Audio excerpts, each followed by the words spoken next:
এই ৯টি নাম স্মরণ করলেই আপনার নবগ্রহের দোষ কেটে যাবে। আমরা প্রত্যেকেই কোনো না কোনো গ্রহের দোষ বয়ে নিয়ে চলেছি। এই দোষ থেকে মুক্তি পাওয়ার জন্য আমরা বিভিন্ন জ্যোতিষীর আশ্রয় নিয়ে বিভিন্ন প্রকার তাবিজ অথবা পাথর ব্যবহার করি। ব্রহ্মাণ্ড পুরাণ মতে আপনি যদি এই নৃসিংহদেবের এই ৯টি নাম স্মরণ করেন, তাহলে আপনার নবগ্রহের কোনো দোষই থাকবে না। তো আসুন শুনে নেই সেই ৯টি নাম কি কি। আপনি যদি জ্বালা নৃসিংহদেব স্মরণ করেন, তাহলে আপনার মঙ্গলের দোষ কেটে যাবে।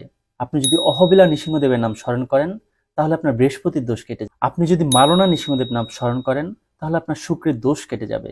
আপনি যদি বরাহ নৃসিংহদেব নাম স্মরণ করেন, তাহলে আপনার রাহুর দোষ কেটে যাবে। করাঞ্জা নৃসিংহদেব নাম স্মরণ করলে আপনার চন্দ্রের দোষ কেটে যাবে। ভার্গব নৃসিংহদেব নাম স্মরণ করলে আপনার রবির দোষ কেটে যাবে। যোগানন্দ নৃসিংহদেব নাম স্মরণ করলে আপনার শনির দোষ কেটে যাবে। ছত্রপটা নৃসিংহদেব নাম স্মরণ করলে আপনার কেতুর দোষ কেটে যাবে এবং পাবন নৃসিংহদেব নাম স্মরণ করলে আপনার বুধের দোষ কেটে যাবে। হরে কৃষ্ণ। জয় শ্রী নৃসিংহদেব।